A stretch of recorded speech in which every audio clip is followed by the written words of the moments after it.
Salut famille, bienvenue sur la chaîne Johnny Pacheco subit.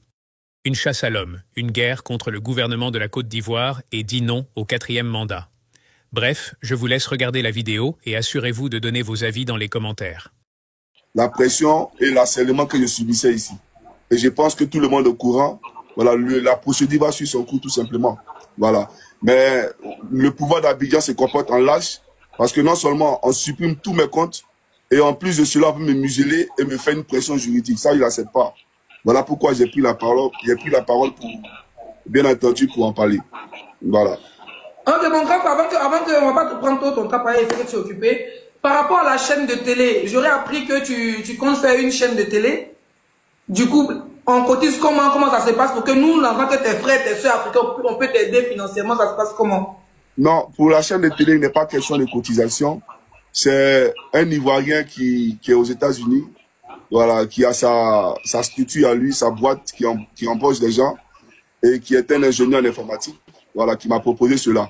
Et c'est avec lui qu'on a créé le Réveil Citoyen parce que, tu te souviens, à l'époque, j'ai voulu créer un compte d'opération pour tous les Africains de la diaspora. Oui, je me rappelle, oui. Voilà, où on allait mettre $1 ou €1 par mois, même par semaine. Ça dépendait en tout cas de la capacité de chacun à pouvoir réagir. Et donc, j'avais pas voulu un montant qui excédait, bien entendu, les €1, les $1, de façon à ne pas avoir de problème avec voilà, les banques ou, bien entendu, le gouvernement dans lesquels ces comptes d'opération-là seront implantés. Donc, ce frère-là, c'est avec lui qu'on a créé le Réveil Citoyen. Le site internet est en cours de création, voilà, pour bien entendu faire la promotion de notre vision pour la Côte d'Ivoire et pour l'Afrique. Parce que l'objectif, c'est de faire tomber tout ce qui est hégémonie des Libanais dans notre pays. Voilà, on ne peut pas concevoir qu'aujourd'hui les Ivoiriens sont assujettis, asservis dans leur propre pays et que les Libanais fassent la pluie et le beau temps. Ça peut faire mal aux uns et aux autres, mais ça ne fait pas de moi Johnny Pacheco qui est xénophobe ou extrémiste ou raciste.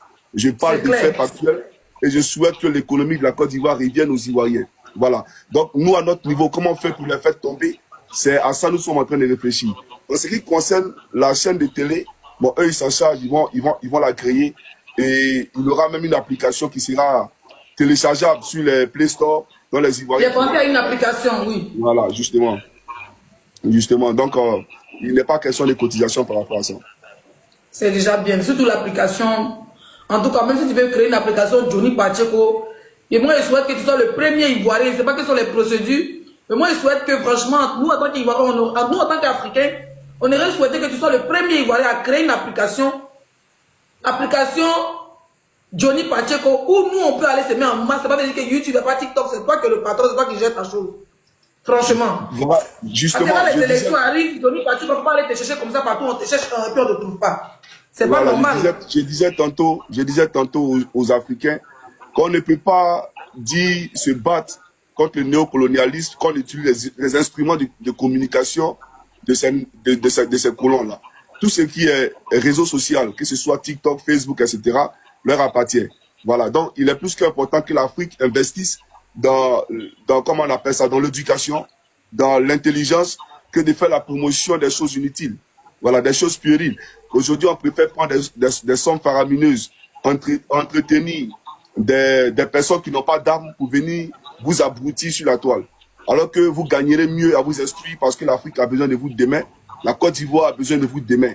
Voilà, on a besoin d'une Côte d'Ivoire qui innove, une Côte d'Ivoire industrialisée, et c'est avec vous qu'on le fera. Voilà, on va pas aller prendre les Occidentaux demain pour venir construire la Côte d'Ivoire. On veut une Côte d'Ivoire libre, une Côte d'Ivoire qui donne du travail à ses jeunes, mais que les Ivoiriens eux-mêmes soient les entrepreneurs qui embauchent leurs frères Ivoiriens en Côte d'Ivoire. Donc, moi, je pense que on devrait plutôt capitaliser là-dessus et puis réfléchir en créant nous-mêmes nos propres plateformes sur lesquelles on pourra passer pour communiquer que d'utiliser TikTok, Facebook et autres. Vous avez vu un peu ce que les gens sont en train de me faire. Voilà, c'est la preuve qu'en réalité, on est dépendant de leur système. Et il faut se débarrasser de cela et puis avancer, bien entendu, main dans la main. Merci, Coro. Et par rapport aux frais d'avocat, on doit aller où pour les cotisations? Bon, j'aimerais préciser d'abord que je n'avais pas d'autre choix que de lancer cet appel-là, parce que les avocats, c'est vraiment coûteux ici en Europe. Et pour nous qui avons des boulots voilà, des boulots normaux, vous conviendrez avec moi que un citoyen de la diaspora ne peut pas prendre vraiment 40 000 euros, 30 000 euros pour payer un avocat en dehors. Voilà. Donc, je ne suis pas fils de ministre, je ne suis pas fils de voleur, de dictateur. Et donc, la seule chose qu'il peut faire, c'est d'appeler les Ivoiriens, d'accord, dans la plus grande globalité, à me soutenir. Et c'est ce que j'ai fait. Voilà. Et donc, pour ce qui concerne les cotisations, pour me soutenir, j'ai ouvert un canal. Parce qu'en Finlande, ici, ils sont pas trop ouverts, les Scandinaves, sur les questions des transactions bancaires et autres. Soit c'est par les RIB, ou soit c'est par... Bon, PayPal, ça c'est un compte bancaire qui est en ligne. Voilà. Oui. Donc tu peux avoir ton compte PayPal et puis le transférer directement sur ton compte courant ici en Finlande. Mais au niveau de la Finlande, on n'a pas tout ce que vous appelez Vero, Wave, tout ça, il n'y a pas ça ici. Voilà. Donc j'ai un compte PayPal. C'est pas compliqué. Je vois qu'il y a des gens qui ont des difficultés à utiliser les PayPal. Mais c'est comme si tu créais une application. Tu téléchargeais une application Facebook. Non, le problème c'est qu'on va pas trop dire le nom de l'application, pas que tu vas couper le live. Le problème avec cette application, c'est que il y a des gens qui sont en Afrique, même ceux qui sont aux États-Unis, beaucoup ne peuvent pas. Oui. Parce qu'il faut franchement, faut l'installer et tout. Et si tu es en Europe, si tu es en Afrique, tu ne peux pas. Et les Ivoiriens ici dans les commentaires, les Africains sont motivés, disent qu'ils sont prêts. Tous ceux, tout à l'heure quand tu finis, s'il te plaît, envoie-moi le lien sur mon WhatsApp. Tous ceux, tu es Ivoirien, et moi je te conseille de faire d'autres applications africaines où les gens des différents pays africains peuvent, même si c'est 500, c'est 1000 francs, au moins sur cette application-là, je pense qu'il y a OM, il y en a plein. Voilà, je pense qu'après on va gérer un e-boss. Mon grand frère, lui, il est braqué sur YouTube, son truc, il n'est pas trop dans les applications. On est lui. Nous, on va les trimballer là-bas. Il y a les applications OM. Voilà, tu peux faire OM France, OM, ceux qui sont en Afrique peuvent envoyer. Voilà. J'aimerais dire par ton canal, j'aimerais te dire merci d'abord pour l'occasion que tu me donnes de parler à mes frères. J'aimerais leur dire que cette affaire-là, elle est très sérieuse. Si vous avez vu que j'ai lancé l'appel, c'est pas pour rien. Voilà. Je connais le SDS, je connais les méthodes de travailler, je connais les méthodes de fonctionnement. Vous comprenez? Ils sont allés prendre notre frère Steve Biko en Mauritanie, malgré qu'il jouissait d'un statut de réfugié politique. Ils ont déplacé le gouvernement présidentiel. On ne sait pas quel compromis il y a eu entre la Côte d'Ivoire et la Mauritanie, au point où la Mauritanie décide de bafouer les droits les plus fondamentaux de notre frère Steve Biko et de le livrer à un pouvoir alors qu'il partait pour y trouver soit la mort ou une peine privative de liberté. Vous voyez. Et quand on prend Ziggy, on le met en prison. Quand on prend les encagoulés, quand on visite les domiciles des militants du PPACI, du PDCI, pour faire peur à l'opinion publique parce qu'on veut faire un 4e mandat qui est illégal et qui ne doit pas passer, vous comprenez que Alassane Dramane Ouattara est dans tous ses états et aujourd'hui ils veulent ma tête. Ils veulent ma tête pourquoi? Parce que j'ai dit la vérité aux Ivoiriens. Il n'y a rien de ce que j'ai dit qui est fou. Et j'attends qu'ils viennent me confondre. Mais au lieu de me confondre, on crée des faux dossiers me faisant passer pour un terroriste. Bon, pour un terror. Et il y a ce faux pasteur là qui m'a envoyé notre vocal où il dit clairement que j'ai été fiché à Google, j'ai été fiché à YouTube et j'ai été fiché à la police finlandaise. Je peux jouer le vocal si tu me le permets? Voilà, tu peux faire jouer le vocal pour que les gens comprennent de quoi il s'agit. Toi, tu l'as même pas bloqué quoi. Le petit maudit, Johnny le... C'est les biens qui seront vendus et on prendra cet argent-là pour rembourser la dette. Donc, ils ont beaucoup à perdre. Donc, Alassane Ouattara, qu'est-ce qu'il fait? Il sait que s'il va aux élections avec le président Soro, le président Gbagbo, le président Tidiane Thiam, il perdra de facto les élections. Et s'il perd, il va où? Il va en prison. Donc, il n'a pas d'autre choix que de faire sortir les chars, que de faire la guerre. S'il fait la guerre, qu'il la gagne, il est au pouvoir. Mais s'il la paie, il va en prison. Donc, dans tous les cas de figure, la prison est à lui. Sauf s'il gagne la bataille. Voilà pourquoi il fait sortir les chars. Soit pour une simple élection. On fait sortir les chars, c'est pourquoi? Ça répond à quoi? La Côte d'Ivoire n'est pas en guerre contre un autre pays. C'est les Ivoiriens qui vont pour choisir le chef de l'État. Vous comprenez? Mais on fait sortir les chars pour tirer sur qui? Une population désarmée. Donc c'est un pouvoir qui a l'agonie, qui montre sa fébrilité. Donc j'aimerais dire aux Ivoiriens, il faut prendre cela très au sérieux. Et puis ne vous laissez pas attendrir. Ne vous laissez pas distraire. C'est votre pays. Si vous vous amusez, ce pays-là nous échappera. Vous voyez, aujourd'hui, nos maisons sont cassées. On a des communs Bakary qu'on l'a cédé de tous les 322 000 sur 9 km de la Côte d'Ivoire. Nos parents vivent la misère dans le pays. Et c'est un fait. Donc nous qui le décrions, nous qui voulons une sécurité sociale pour le peuple de Côte d'Ivoire, avons-nous tort de le dire. Qu'est-ce qu'on fait qui est attrabilaire? Qu'est-ce qu'on fait qui est méchant?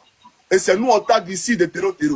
Donc j'appelle la diaspora ici à se mobiliser parce qu'Alassane Draman Ouattara est en train d'user des stupéfiants pour bien entendu me traquer. Voilà. Mais j'ai le Seigneur Jésus-Christ, comme je l'ai dit. Voilà. Parce que ce pouvoir-là, ce pouvoir démagogique, ce pouvoir satanique-là, ne pourra pas avoir la victoire sur la lumière. Parce que je suis un fils de la lumière.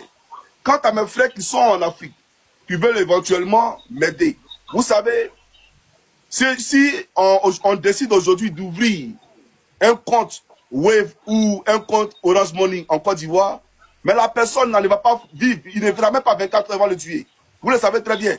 Ils vont le visiter et ils vont l'enlever, ils vont le découper comme du chougouya. Donc qu'est-ce qu'il peut faire? C'est de trouver une personne en ressources dans la sous-région où Ouattara n'a pas de compétences là, où n'a pas de compétences, où n'a pas de pression. Comme le Burkina, le Mali ou le Niger. Voilà, justement. Donc j'y travaille et dans les jours qui viennent, je vous communiquerai bien entendu le numéro sur lequel vous pourrez soutenir Johnny Pacheco. Mais les frères, sachez une chose, je ne vous ai jamais appelé pour demander à manger ou pour payer mon loyer. Voilà, j'ai toujours mené ce combat-là avec abnégation et surtout par amour et par patriotisme pour mon pays et pour vous, le pays de Côte d'Ivoire. Je vis dans un pays où tout le monde est aisé, on ne sait pas qui est riche, qui est pauvre. Vous comprenez? Même quand tu n'as pas l'argent pour enterrer ton corps, la commune enterre ton corps. C'est dans ce pays-là que je vis. Un pays où l'éducation est totalement gratuite, de la maternelle à l'université. On ne paye rien du tout dans ce pays-là. Mais j'ai laissé tout ça et j'ai dit que ce n'est pas normal. Parce que vous souffrez en Côte d'Ivoire. Et ce même mode de vie que je vis ici en Côte d'Ivoire, je veux ce mode de vie en Côte d'Ivoire. Vous avez de l'or, vous avez du pétrole, vous avez du manganèse, vous avez du bauxite. Vous avez tout pour votre émancipation. Mais regardez comment vous vivez. Vous vivez dans un état archaïque, dans la préhistoire. Et on vous instrumentalise, moyennant des sommes dérisoires. 5 000 francs pour sortir à la gloire, à la louange d'un homme politique. Je ne suis pas d'accord. Parce que vous êtes des êtres humains et vous devez être respectés et traités comme tels. Voilà pourquoi je suis en train de mener ce combat-là. Donc, chers Ivoiriens, c'est pour vous que nous sommes en train de nous battre. Nous vous aimons. C'est-à-dire, quels que soient les vents et marées, quelles que soient les pressions qui pourront bien mettre sur notre parcours, on ne va pas fléchir et on se battra jusqu'à ce que la Côte d'Ivoire revienne un havre de paix et que vous vous réconciliez fondamentalement avec votre Seigneur, le Seigneur Jésus-Christ qui vous a créé. Donc voilà un peu ce que je voulais vous dire. Merci mon grand frère, merci d'être passé déjà. Et on attend l'affiche, surtout nos frères, je vois que le combat que tu fais intéresse même, ça touche même ceux qui vivent en Afrique que ceux qui vivent en Europe. Parce qu'en Europe, on peut dire qu'on a tout, on s'en fout et puis on s'en bat les couilles. Mais Leslie, oui. je te coupe pas, mais regarde par exemple, tu es obligé, d'accord, nous sommes tous obligés d'envoyer des mandats via Western Union, RIA, etc., à nos parents en Côte d'Ivoire. Mais est-ce que quand M. Draman Ouattara venait au pouvoir, c'est si nous, la diaspora, il comptait pour s'occuper des personnes défavorisées en Côte d'Ivoire? Il nous a dit qu'il était la solution pour notre pays. Il nous a promis l'accouchement gratuit. On nous parle de goudron.